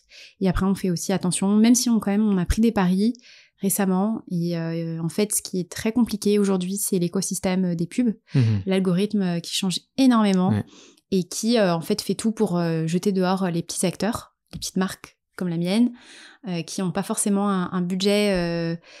Après, je dirais que dépenser plus de 10 000 € par mois en ads, c'est pas un problème si derrière on est rentable. C'est pas un problème. Après, voilà, c'est quand même un trou dans la raquette si on l'est pas. Et s'il y a des petits bugs, et ce qui est arrivé récemment, et donc ça a été un peu dur financièrement. C'est vrai que ça a été finalement un autre échec quelque part, parce que pile au moment de mon lancement, j'ai dû arrêter les pubs, parce que il fallait revoir toute la manière de faire des pubs sur Insta. Et du coup, on a pris ce risque que d'arrêter la pub pendant le pop-up, pendant le lancement. Heureusement, on a continué à être super actifs sur les réseaux et puis on a une super communauté, des clientes qui ont passé le pas pour la première fois et d'autres clientes qui ont racheté. Donc finalement, on s'en est très très très bien sortis sur cet événement. Et voilà, donc là, tout l'enjeu de la rentrée, ça va être de remettre la machine en marche, justement. Ok, trop cool. Si tu devais donner un conseil à quelqu'un qui voulait justement se lancer sur ton marché, donc qui est des bijoux, alors pas forcément fantasy, mais tu vois, plus traditionnel ou non, est-ce qu'il y aurait quelque chose que tu aimerais transmettre, vraiment un enseignement majeur Après, je pense que chaque personne est très... il faut prendre toujours ça avec des pincettes, mais je dirais 2 grands conseils que je pense que je peux donner, qu'on m'a donné. C'est ose demander, tu seras surpris de recevoir. Donc déjà un peu ce fameux oser aller vers les gens et ne pas avoir peur du refus. Et ensuite, je dirais, sois toi-même. Et personne d'autre pourra prendre ta place. Donc faut pas avoir peur d'assumer qui on est, d'assumer son unicité. Il faut pas vouloir faire comme tout le monde. Et je pense que voilà, c'est ça qui fait la différence. Ouais, bien sûr. Génial. Il faut pas trop écouter les autres. Parce que les autres projettent beaucoup de leur peur sur vous. Et donc, il y a un moment, si vous avez cette envie, il faut l'écouter, il faut y aller. Et on n'a qu'une vie, quoi. Tout à fait. C'est sûr, hein, se dire que toi, tu as tes croyances limitantes, eux aussi. Et donc, exactement. Pas se fier à quand on te dit non, ça, c'est pas possible. Bon, on va quand même voir si on peut pas le faire. Non, exactement. Les gens projettent beaucoup de peur sur vous. Et du coup, faut pas trop se laisser démotiver par ça. Mais c'est dur, mais en tout cas, il faut croire en soi, il faut bien sûr un peu quand même verrouiller le marché, faire des tests, etc. S'assurer quand même qu'il y a une demande, bien sûr. Mais dans les faits, il faut y aller, quoi. Et je pense bien s'entourer aussi. Essayer de s'entourer de personnes pertinentes qui vont faire avancer, que ce soit via les podcasts ou juste en écrivant aux gens sur LinkedIn, ce qui a été mon cas. Il y a plein de personnes que j'ai rencontrées parce que j'aurais écrit sur LinkedIn. Bien sûr. Et les gens adorent parler d'eux-mêmes. Ouais. C'est sûr, non, mais c'est vrai que d'aller démarcher des personnes, discuter... en fait, ça ouvre des opportunités, tout simplement. Parfois, ça peut nous faire penser à des choses auxquelles on n'a pas pensé. Parfois, on a proposé des choses exactement. Qui nous arrangent ou alors qui étaient en dehors de notre scope. On se dit, finalement, ça serait intéressant. Et même pour ceux qui cherchent un projet ou le fait ne serait-ce que de se rapprocher un peu de cet écosystème. Exactement. Et ça donne des idées, quoi. Moi, typiquement, là aussi, mon grand objectif, ça va être de développer davantage la distribution à l'étranger. Et pour ça, clairement, je cherche activement de l'aide. Donc, je sens que LinkedIn va être mon ami dans les prochaines semaines. Clairement, génial. Écoute, maintenant, je voudrais qu'on parle un peu de tes bottes secrètes. Et je voudrais comprendre ce que tu penses que tu fais qui te permet de réussir aujourd'hui. Quels sont un peu... tes hacks, tes astuces, tes routines, si tu penses mettre quelque chose comme ça un peu récurrent en place, en tout cas qui selon toi te permettent je dirais qu'il y a beaucoup d'entrepreneurs qui sont très c'est quoi, Miracle Morning, la parfaite to-do. Enfin, moi, j'avoue, je suis absolument pas là-dedans. Moi, je suis une lève tard. Je suis productive à partir de 16h. Non, j'exagère. Mais c'est vrai que le matin, je mets du temps à mettre en marche. Donc moi, j'avoue, je suis un petit peu, je suis clairement pas entre guillemets la bonne élève entrepreneur, c'est-à-dire que je vais pas non plus. Enfin, il y a eu un moment où j'ai beaucoup travaillé, et là justement, en fait, en juin, en toute transparence, j'ai fait un burn-out. Okay. Chose dont je parle la première fois à ce micro. En fait, j'ai fait un énorme burn-out parce que c'était le lancement de la nouvelle collection. J'avais beaucoup de choses à gérer seule, notamment parce que, en gros, mon associé s'est retrouvé à ne pas être là quasiment pendant un mois. Okay. Et donc, j'ai perdu vraiment tout équilibre, vie pro, vie perso, parce que je bossais tous les jours et j'avais aussi mon événement, mon pop-up à organiser. Et donc, ça m'a vraiment... ça m'a vraiment fait mal.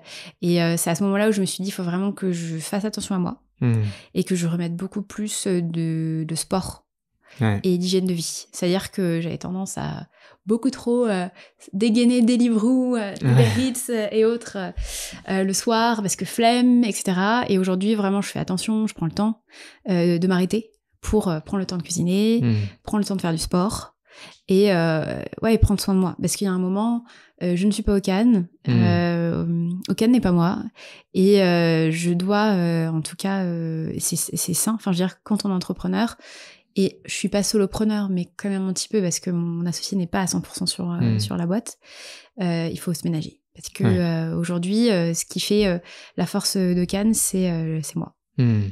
Et voilà. Et donc aussi, je pense qu'il faut se dégager du temps. Donc là, mon objectif, c'est de me faire au moins 2 musées par mois. Okay. 2 expos, parce que c'est vrai qu'on laisse le temps filer, parce qu'on dit à la boîte, c'est plus important. Et j'ai aussi commencé à apprendre le coréen. Ok, génial. Voilà. Donc je vais pas être fluente tout de suite. Hein. Tu m'étonnes. Mais ouais, donc ça fait partie un peu de ces projets un peu what the fuck. Et je me dis, si en plus on prévoit d'aller en Corée, je me dis si je peux déjà développer ma marque en Corée, pouvoir un peu baragouiner là-bas, ce serait cool. Et d'ailleurs pendant le pop-up, j'avais comme objectif d'avoir une cliente coréenne, j'en ai eu 3. Ah, incroyable. Et d'ailleurs elle s'était trop amusée que j'essaye de parler avec elle. Donc voilà, en tout cas, je pense que c'est important d'investir sur soi et de pas trop regarder les autres aussi. J'ai arrêté de suivre plein d'entrepreneurs qui me mettaient une pression parce qu'ils faisaient tout parfaitement. Tu avais l'impression... À 7h, je fais mon running. Tu avais l'impression que à 8h, méditation. À 9h, je fais la liste. Voilà, j'étais en mode non mais arrêtez s'il vous plaît. Et voilà, je pense que c'est un petit peu mon côté sous le vernis de l'élève parfaite. J'ai une rebelle à l'intérieur de moi et je pense qu'elle est en train d'apparaître de plus en plus. Ouais. Voilà. Donc, je comprends. En fait, c'est... Bon, sur Instagram, maintenant, on sait que c'est comme ça qu'on présente toujours le côté beau, même s'il y a de plus en plus de personnes qui communiquent sur leurs échecs. Bon, on va dire que c'est essentiellement des visuels et des photos, et où tu vois que des choses belles, retouchées, etc. Sur LinkedIn, on commence à avoir de plus en plus ce travers de présenter toujours sous la meilleure des versions. On a l'impression que tout est parfait, que nous, on a tellement de choses sur lesquelles progresser. Et en fait, c'est sans fin. Quand t'es ton propre patron, tu pourrais vraiment faire des journées non-stop. Il y aura toujours des choses sur lesquelles travailler, etc. Exactement. Mais vu que tu disais, tu l'as juste titre dit, c'est tu t'inscris sur le long terme et c'est pas possible de courir en sprint sur un marathon. Donc c'est cliché comme phrase, mais vraiment de conserver sa santé mentale. Et tant pis si le développement de ta marque doit prendre un peu plus de temps, vaut mieux que ça prenne plus de temps, que tu craches au bout de 2 ans et que tu te dises bon en fait je vais aller élever des chèvres dans le Larzac, même si ça doit être très sympa. J'espère, même si ça doit être très sympa d'élever des chèvres dans le Larzac, j'espère quand même pas, mais c'est vrai que j'ai tellement pris une énorme gifle que c'était super dur. Et là, je me suis dit, oh là là, là, il faut vraiment faire attention, faut lever le pied. Et mon bras droit, Manon, m'a clairement aidée, elle a tout géré. Après, pendant le mois d'août, bon, ça va, il y a quand même un petit peu moins un peu moins d'activité, donc j'avais aussi moins de tentation, disons, de répondre à des mails ou quoi. Mais je lui ai fait confiance à 100%. Je lui ai donné les clés et j'ai pas regardé mon téléphone, quoi. Donc j'ai vraiment déconnecté. Enfin, j'ai quand même tenu bon parce que burn-out en juin, pop-up en juillet. Ouais. Et non, elle a été vraiment... ça a été mon rock, quoi. Elle a été là quand je n'ai eu besoin. Et voilà. Donc ouais, là, l'idée, malheureusement, elle va bientôt partir. Ouais. Du coup, il faut que je retrouve sa remplaçante. Mais c'est pour ça que je me dis vraiment commencer... ne pas se mettre trop la pression et puis de recommencer lentement mais sûrement. Voilà, on est là pour durer, on n'est pas là pour partir ouais, tout à fait. en fumée. Ouais, c'est sûr. Voilà. C'est sûr. Donc ouais, faut faire attention. Donc vraiment faire attention à soi et puis ne pas effectivement croire tout ce qu'on voit sur les réseaux aussi, ne pas trop se comparer. Faut se comparer à soi-même et ça c'est un conseil aussi qu'une amie m'a dit, c'est arrête de regarder les autres, regarde-toi toi l'année dernière et t'en es où par rapport à l'année dernière. Ouais, complètement. Tout à l'heure, tu parlais de mentorat. Je pense que c'est vraiment hyper important et je recommande à tous ceux qui nous écoutent et qui sont entrepreneurs, s'ils en ont pas déjà un, d'essayer d'aller en chercher un parce que c'est vraiment un œil extérieur.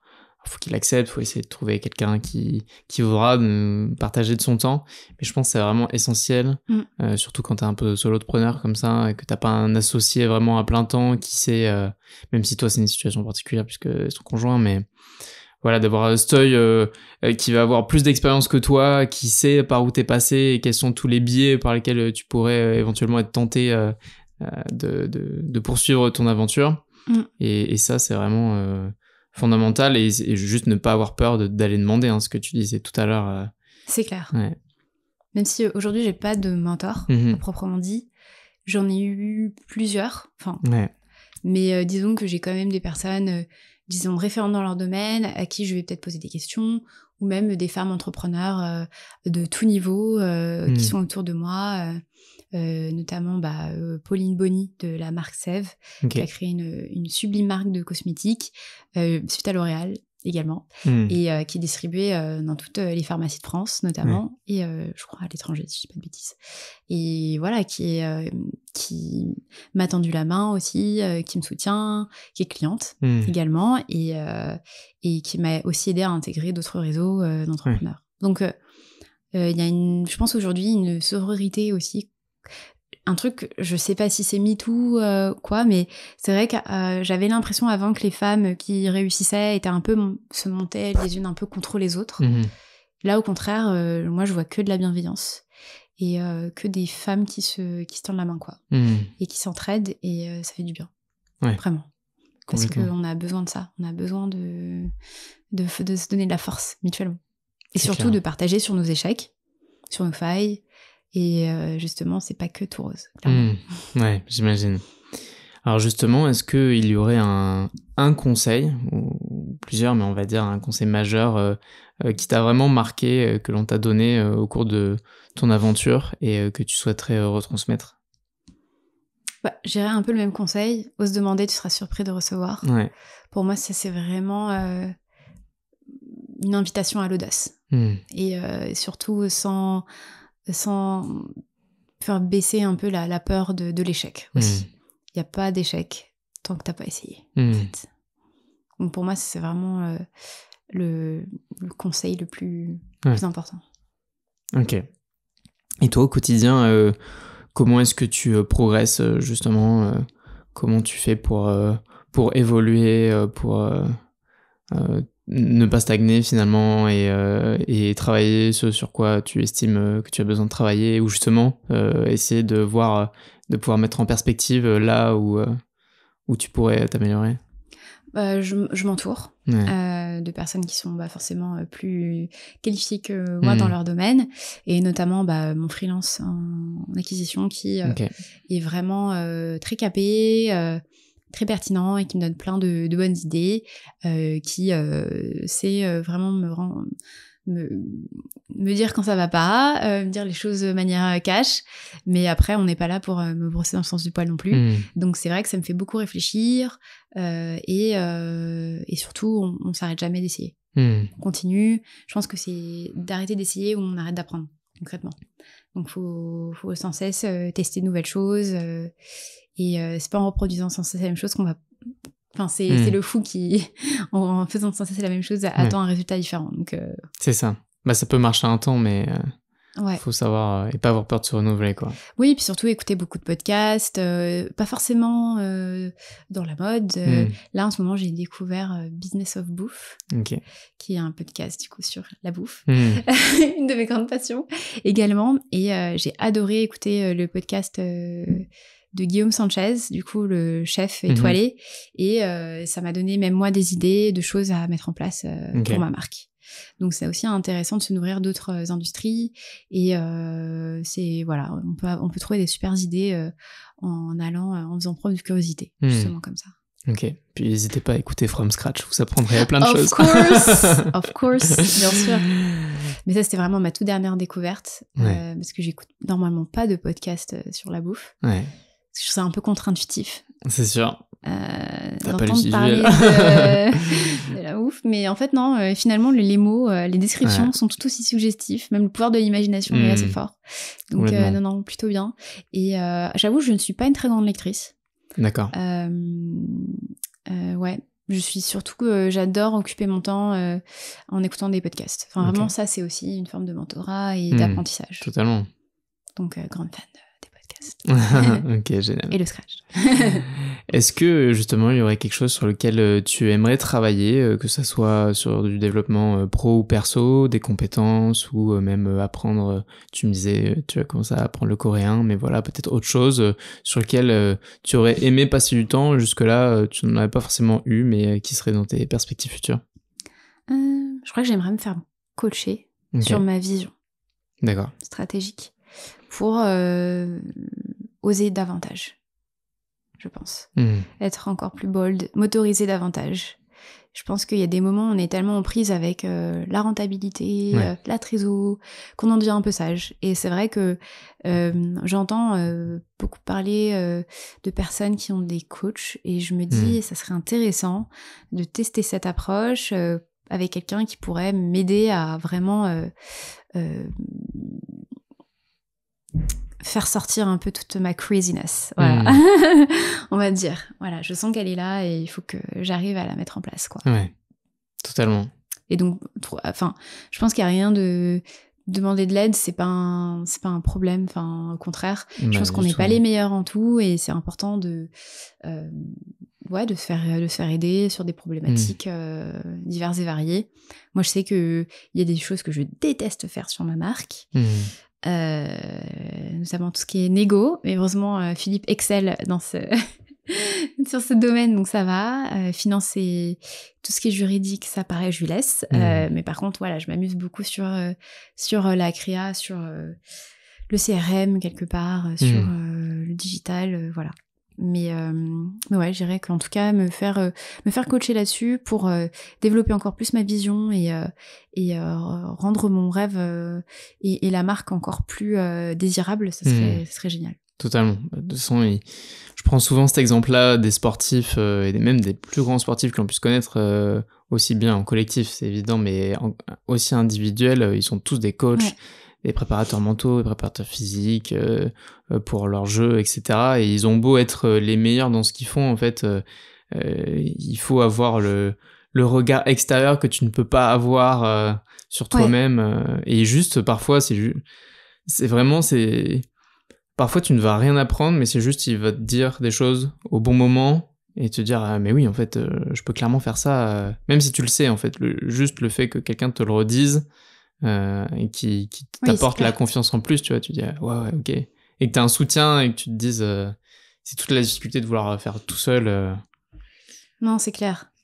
Et aussi, je pense que pour continuer à travailler justement mon mental, là j'ai beaucoup repris le sport et c'est vrai qu'il y a rien de plus galvanisant que de voir la progression, et j'espère bon, là c'est un peu tard pour m'inscrire, mais j'aurais beaucoup aimé faire le Paris-Versailles. Mais comme il y a beaucoup de dénivelé et que aujourd'hui je cours quand même majoritairement sur du plat, je me suis dit il faut quand même que je m'entraîne un petit peu avant, parce que c'est fin septembre. Et là on enregistre fin août. Donc j'ai quand même envie d'éviter une blessure débile parce que je me suis pas assez entraînée. Mais en tout du moins, là je sens que je vais commencer à m'y mettre sérieusement. Et d'ailleurs j'ai investi là dans une vraie paire de shoes. Et ouais, donc là, non, j'ai posté sur Insta ce matin, j'ai repris la course active début juin. Ok. Et je compare avec mon running d'hier. Et en même temps, j'ai mis quasiment le même temps. Début juin, j'ai fait genre 8 km. Là, j'en ai fait 11,5. Ok, génial. Et maintenant, je cours à 12 km/h. Trop bien. Ouais. Donc voilà, je pense que le sport est arrivé à un moment où j'en avais besoin et ça me donne aussi de la force de voir que en mettant du travail, du cœur, en fait, on peut y arriver, quoi. Donc faut juste ça qui est le plus dur aussi des fois, c'est de se dire j'ai envie que ça arrive vite. Enfin, en tout cas dans mon cas, il y a un peu cette frustration qui se met en place et on a envie que d'être on se dit peut-être moi pour mon cas, je m'étais dit au bout de 3 ans, j'aurais aimé être là. Et c'est vrai que je pense que finalement, un peu ce burn-out, c'est arrivé non seulement par la charge de travail, mais aussi parce que il y avait peut-être une déconnexion entre mes attentes et la réalité. Et en fait, finalement, cette pression, on se la met tout seul. Donc, il faut apprendre à souffler un petit peu plus et voilà, quoi. Totalement. Bah écoute, c'est marrant que tu parles de ça. Alors, ça va potentiellement t'intéresser. Et puis, vous qui nous écoutez, si vous êtes entrepreneur et que vous êtes sur Paris, avec mon associé Barthélemy Fent, on crée justement un groupe de running d'entrepreneurs. Oh my god. Ok. Donc, je viens, je signe. Ok, trop bien. Donc, ça sera a priori une sortie par semaine. On va faire la première sortie. Trop cool. Soit cette semaine, soit la semaine pro, là, on va bientôt annoncer la date. Mais donc voilà, je te mettrai dans la liste. Incroyable, je suis ravie. Parfait. Trop cool. Écoute, merci beaucoup pour tout ton partage. On arrive sur les dernières questions. Si tu pouvais rencontrer une personne de l'écosystème français, que ce soit un entrepreneur, une entrepreneuse ou créateur, créatrice, ou voilà, quelqu'un qui t'inspire et avec qui tu pourrais discuter pendant 1 heure de ce que tu souhaites, qui est-ce que ce serait et surtout pourquoi? Guillaume Sanchez. Ok. Toujours le même, décidément. Il va falloir le choper, ce Guillaume. Non, en plus, c'est pareil, ma stagiaire qui m'a bien motivée. Okay. Mais en fait, c'est drôle parce que donc j'aime bien partager mes perfs de running sur Insta. D'accord. Et donc, il y a un moment, j'ai fait vraiment une poussée en termes d'endurance, enfin de rythme, de vitesse. Et à ce moment-là, j'écoutais l'épisode avec Guillaume. Et j'ai adoré parce qu'il a répondu à la story en disant, comme le podcast était assez long, il disait mais là t'aurais pu faire un semi, tu vois. et du coup j'étais trop contente de pouvoir un peu échanger avec lui, parce que je suis tellement admirative de ce qu'il a pu faire, et je pense que c'est un très bon exemple d'entrepreneur. C'est un mec qui est extrêmement résilient, crazy, vraiment, et surtout qui se laisse pas impressionner. C'est-à-dire qu'elle vient de la pâtisserie, mais il a ouvert son premier restaurant dans l'ambition d'en faire un restaurant étoilé. Et justement, moi je me reconnais beaucoup dans lui parce qu'il est finalement il a ce côté pas autodidacte, parce qu'il a quand même une bonne formation en pâtisserie, mais quand même se lancer dans la restauration, ça n'a rien à voir. Donc moi je trouve ça fou et en même temps génial, et il a une personnalité dingue aussi. Ouais. Donc moi je rêverais de le rencontrer. D'ailleurs je vais pas le rêver, je pense que je vais le rencontrer. Bah ouais. Allez, on invoque l'univers. Carrément. Et voilà, franchement ça me ferait grave plaisir, et en tout cas j'ai prévu d'aller manger dans son resto. Donc peut-être que ok. voilà. Trop cool. J'aimerais parler au chef. Exactement. Pendant 1 heure. Voilà. C'est dans le podcast, on l'a dit. L'addition et le chef, s'il vous plaît. Mais ouais. Non, il est vachement inspirant. Et justement, il s'est pris tellement de claques. Il a eu des échecs vraiment de restos qui n'ont pas fonctionné, etc.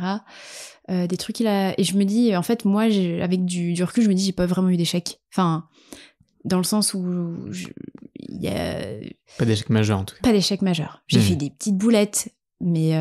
pas de trucs. Et du coup, c'est vrai que je me dis, waouh, d'avoir cette force, d'arriver à se relever et de repartir, mais waouh. Et surtout, sans perdre sa vision, justement, des choses. Et c'est quelqu'un aussi qui s'assume énormément, qui va mélanger le métal, qui va mélanger la musique, aussi un peu le côté mode, parce qu'il a un petit look, il a ses tatous, etc. Il a vraiment une personnalité qui détonne, et j'aime les gens qui s'assument aussi. Ok. Bah écoute, trop cool. On verra si tu arrives à faire ça et si moi je peux réussir à aussi rajouter ma petite pierre pour réaliser ça. Génial.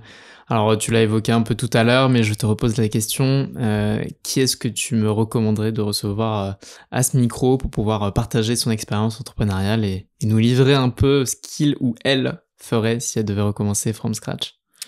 Et ben, je pense que je pourrais recommander Pauline, donc la fondatrice de Sève, qui du coup avait une très belle carrière chez L'Oréal, directrice marketing, et qui a tout quitté pour créer une marque de cosmétiques différente. Et surtout, elle s'est tout de suite associée à un financier pour justement financer ses ambitions. D'accord. Et donc c'est vrai qu'on n'a pas du tout le même business model. Ouais. Et tout de suite, elle a vu énorme quand moi j'ai commencé petit et je grandis gentiment. Du coup, c'est vrai que c'est une femme qui m'impressionne parce que tout de suite elle a une équipe énorme à gérer et je pense qu'elle a dû apprendre différemment. Et surtout, elle est dans un univers où la parapharmacie, qui est un milieu assez dur, et elle me raconte, elle m'a raconté plein de choses qu'elle a dû gérer, c'est tough. Donc pour moi, c'est une femme vraiment impressionnante et je suis sûre que elle aura plein de choses à apprendre à tes auditeurs. Bah, génial, écoute, on va essayer de la recevoir pour qu'elle nous partage tout ça. Où est-ce qu'on peut te retrouver, te suivre, tes réseaux, ceux d'Okan, sur Insta, sur LinkedIn, dis-nous tout. Exactement. Je suis très active sur Insta, mon perso et mon pro, donc Okan Studio, et également sur LinkedIn. Concrètement, c'est vraiment les 2 réseaux. Et là, j'essaie de développer TikTok. Donc, si vous aimez TikTok, n'hésitez pas à venir, à commenter. Voilà. En tout cas, interagissez avec moi et je serais ravie bien sûr, de répondre à vos questions et de rebondir sur ce qui a été dit dans ce podcast. Ok. Et donc, potentiellement, tu cherches à recruter une stagiaire, c'est ça ? Exactement. Ouais. Exactement. Bon, en tout cas, j'espère que quand le podcast sera sorti, j'aurai déjà trouvé. Bon. Donc, mais en tout cas, n'hésitez pas à m'envoyer vos profils. Moi, je suis très curieuse. Et puis, si je peux, moi, de mon côté aussi, aider à trouver vous aider à trouver un stage, je ne sais pas, chez une de mes amies, il ne faut pas hésiter. Si c'est pas avec toi, ce sera potentiellement ouais, exactement. Quelqu'un d'autre. Écoute, trop cool. Merci beaucoup de nous avoir partagé tout ça. C'est vraiment génial. J'espère que tu as pris du plaisir à passer cet échange. Merci à vous de nous avoir écoutés jusqu'au bout. Si vous êtes toujours là, c'est nécessairement que ça vous a plu. N'hésitez pas à partager cet épisode autour de vous, puis à aller voir les réseaux de Margot et surtout lui écrire pour lui dire ce que vous en avez pensé. Et puis je vous dis à très vite pour un nouvel épisode. Salut!